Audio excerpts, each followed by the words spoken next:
खैरियत से होंगे।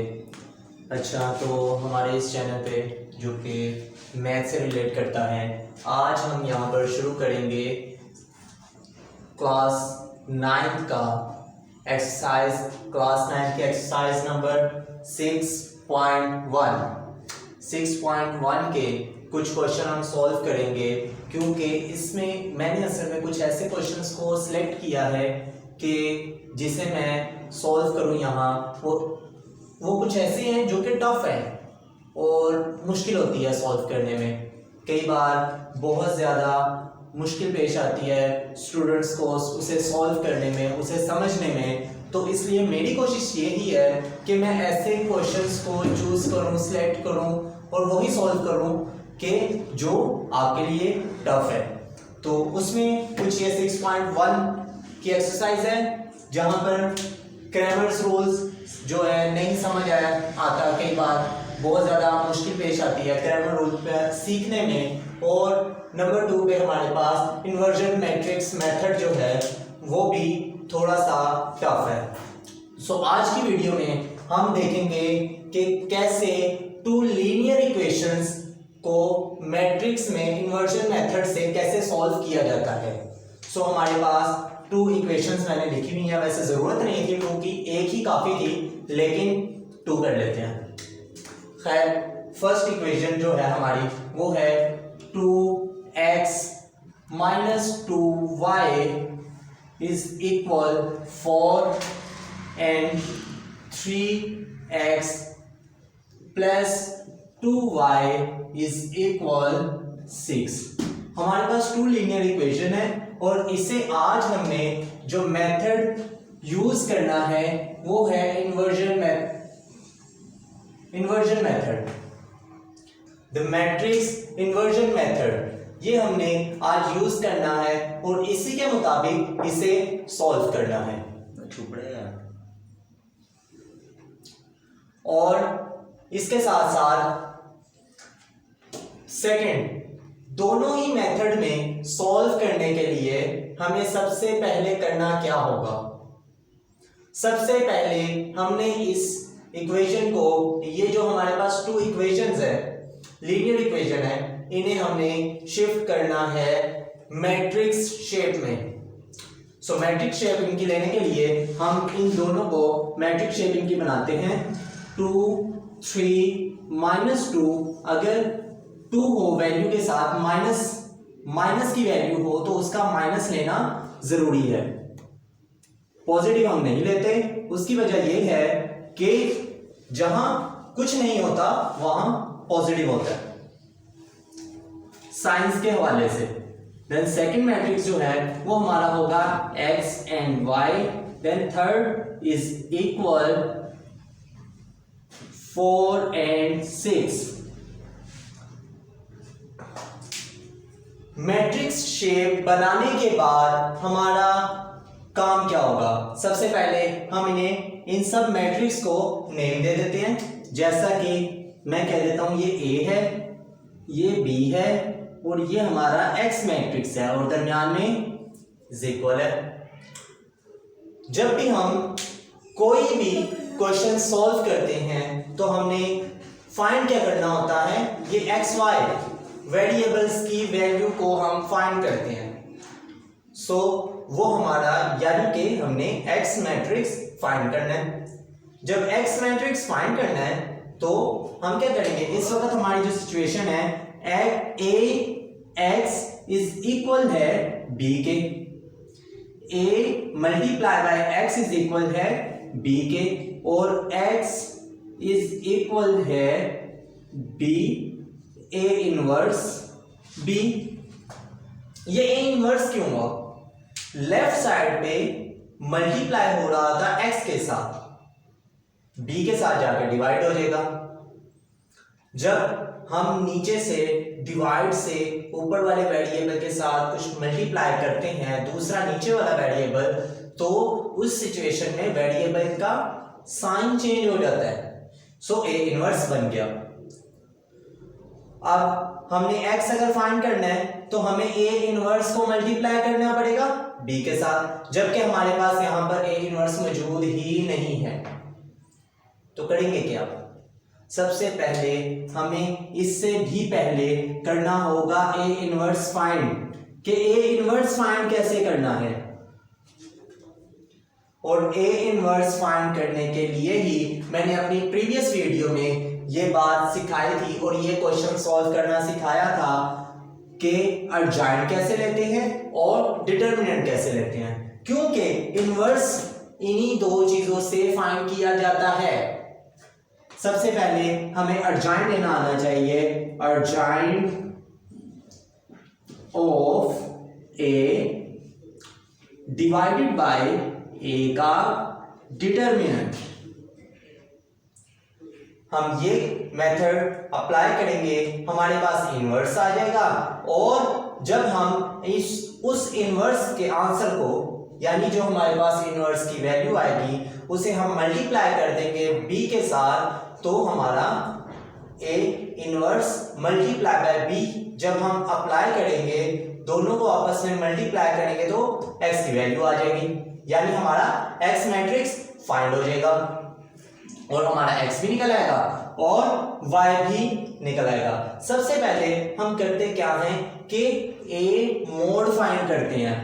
सो हमने a मोड फाइंड करना है इज इक्वल, जिसे हम इस मोड को डिटर्मिनेंट भी कहते हैं।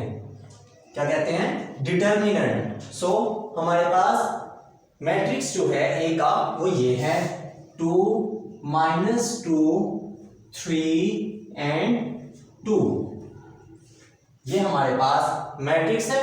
सो हमने इसका मोड फाइंड करना है जो कि डिटर्मिनेंट भी कहलाता है। तो कल ही हमने ये सीखा है कि 2 को इस 2 के साथ मल्टीप्लाई कर दें, 3 को इस -2 के साथ मल्टीप्लाई कर दें, दरमियान में साइन आएगा माइनस का, 3 को मल्टीप्लाई करें -2 के साथ। नेक्स्ट क्या करेंगे हम कि दोनों मल्टीप्लाई हो रहे हैं, 2 to the 4 और माइनस है आगे और 3 to the 6, opposite sign -6 is equal 4 अपनी जगह पर रहेगा, ब्रैकेट से बाहर जब माइनस हो तो अंदर वाला साइन चेंज हो जाता है, +6 हो जाएगा। दोनों को प्लस करेंगे तो इज इक्वल 10 हो जाएगा।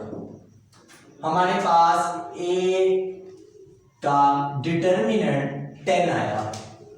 इसी तरह हमें अर्जाइंट ऑफ a की भी जरूरत है। उसके लिए सबसे पहले मैं यहाँ a लिख लेता हूं कि हमारे पास a क्या है। a हमारे पास है इज इक्वल 2 -2 3 एंड 2, ये हमारे पास a की वैल्यू है। सो अर्जाइंट ऑफ a लेने के लिए मैंने बताया था कि s यूज करें। सो हमारा अर्जाइंट of a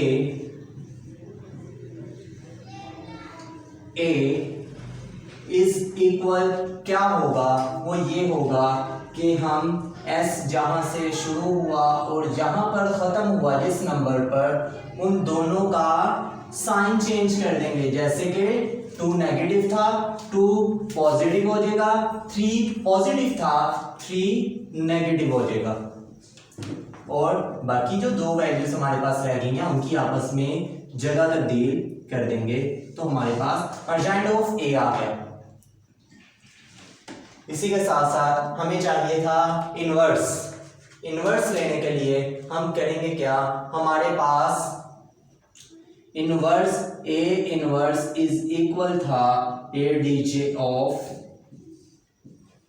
a divided by a का डिटर्मिनेंट।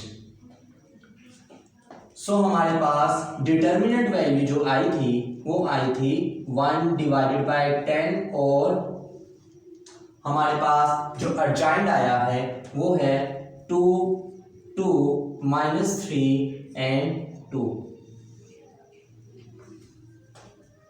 ये हमारे पास वैल्यूज आई हैं, डिवाइड हो रहा है। सो हमारे पास इसके साथ इनवर्स फाइंड हो गया। जगह कम है, सो हमें इसे रेस करना। जैसे कि हमें फाइंड करनी थी x की वैल्यू, इन्वर्स हमने पहले फाइंड कर चुके हैं। सो इन्वर्स मैंने इधर लिख दिया है, मल्टीप्लाई बाय b करेंगे तो हमारे पास x एंड y दोनों की वैल्यू फाइंड हो जाएगी, यानी हमें पूरा x मैट्रिक्स फाइंड हो जाएगा।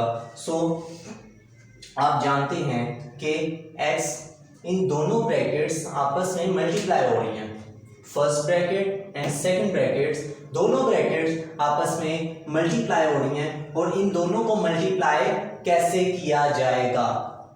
सो बहुत इजी है, आपने पहले ये सीखा हुआ होगा फर्स्ट 1.1, 1.2, 1.3 जो कि मैट्रिक्स के बारे में है, और वहां पर बहुत डिटेल में स्टार्ट में ये चीज सिखाई गई है कि दो मैट्रिक्स को आपस में कैसे मल्टीप्लाई किया जाता है। मैंने वो वीडियोस नहीं बनाई, सो इधर ही आप वो चीज भी सीख लेंगे। दो मैट्रिक्स को मल्टीप्लाई करने के लिए head to tail rule use किया जाता है। ये टेल कहते हैं दुम, और हेड यानी सर, टेल को टेल के साथ मल्टीप्लाई करेंगे, हेड को हेड के साथ मल्टीप्लाई करेंगे। इसी तरह टेल को टेल के साथ मल्टीप्लाई करेंगे और हेड को हेड के साथ मल्टीप्लाई कर देंगे। सो मल्टीप्लाई करना शुरू करते हैं। x is equal 1 divided by 10, अभी इसे नहीं छेड़ना, और हम 2 को मल्टीप्लाई करेंगे 4 के साथ, 2 मल्टीप्लाई बाय 4 जो कि टेल को टेल के साथ मल्टीप्लाई किया है, एंड हेड को हेड के साथ मल्टीप्लाई करेंगे 2 मल्टीप्लाई बाय 6। दरमियान में क्या आएगा, दरमियान में हमेशा प्लस यूज होगा, और इसी तरह नीचे भी करेंगे, -3 को मल्टीप्लाई करेंगे 4 के साथ और दरमियान में प्लस, और 2 को मल्टीप्लाई करेंगे 6 के साथ। दो मैट्रिक्स को आपस में मल्टीप्लाई करने के बाद इस सिचुएशन में हम ये चेक भी कर सकते हैं कि क्या हमने इन दोनों को मल्टीप्लाई ठीक किया कि नहीं किया, और उसका आसान मेथड ये है कि हमारी ये सेकंड वैल्यू जो है वो सेम होगी। ये इस चीज का प्रूफ है कि हमने दो मैट्रिक्स को आपस में ठीक से मल्टीप्लाई किया है। x इज इक्वल, जो कि फाइंड करना है, 1 डिवाइडेड बाई 10 यहाँ मौजूद है मैट्रिक्स में, 2 4 8 plus 6 2 12, 4 3 12, opposite sign -12 and plus 6 2 12। आप यहां देख रहे हैं कि मैट्रिक्स में यहां पर -12 है और +12 है, दोनों के ऑपोजिट साइन है, सेम वैल्यू है, आपस में कट गए। x is equal 1 divided by 10 and 8, 12 में प्लस करेंगे हम 8 तो ये हम हो जाएगा 20 और नीचे आया 0। यहां तक तो हमने तकरीबन सॉल्व कर लिया। अब हम देख रहे हैं कि ये 10 भी इस 20 के साथ भी डिवाइड हो रहा है और 0 के साथ भी डिवाइड हो रहा है। सो हम इसे 20 divided by 10 and 0 divided by 10 कर देंगे मैट्रिक्स के अंदर, 0 0 से कट जाएगा, और 10 0 के साथ जब भी कोई चीज मल्टीप्लाई या डिवाइड होती है तो वो इज इक्वल हो जाती है 0 के। यहां पर ऊपर 2 बच गया, नीचे आ गया 0, और हमारा ये क्वेश्चन सॉल्व हो गया। बस हमने अब बताना है कि हमारा x कौन सा है और y कौन सा है। हमारा मैट्रिक्स x जो था वो था x and y is equal 2 and 0। बस हमें पता चल गया कि x इज इक्वल है 2 एंड y इज इक्वल है 0। ये हमारा x का आंसर है, ये हमारा y का आंसर है। और अगर हम आंसर यहाँ पर भी रोक दें, स्टॉप कर दें, तो जैसा कि गाइस आपने देखा कि आज हमने इनवर्टिबल मैट्रिक्स रूल के मुताबिक क्वेश्चंस को सॉल्व किया, लीनियर इक्वेशंस को सॉल्व किया, और मुझे उम्मीद है कि आपने बहुत ज़्यादा इंजॉय किया होगा, इसे बहुत इंजॉय किया होगा। सो इसी के साथ मेरे इस चैनल को लाइक करें, शेयर करें, सब्सक्राइब करें और ज़्यादा से ज़्यादा शेयर करें। और अगर किसी भी किस्म का कन्फ्यूजन है तो मुझे कमेंट बॉक्स में रिप्लाई करें और मैं उससे बेस्ट और बेहतर अंदाज में परफॉर्म करूँगा। उम्मीद है आपको मेरी वीडियोस बहुत अच्छी लगी होंगी। इसी के साथ अपना ख्याल रखिएगा। अल्लाह हाफिज़।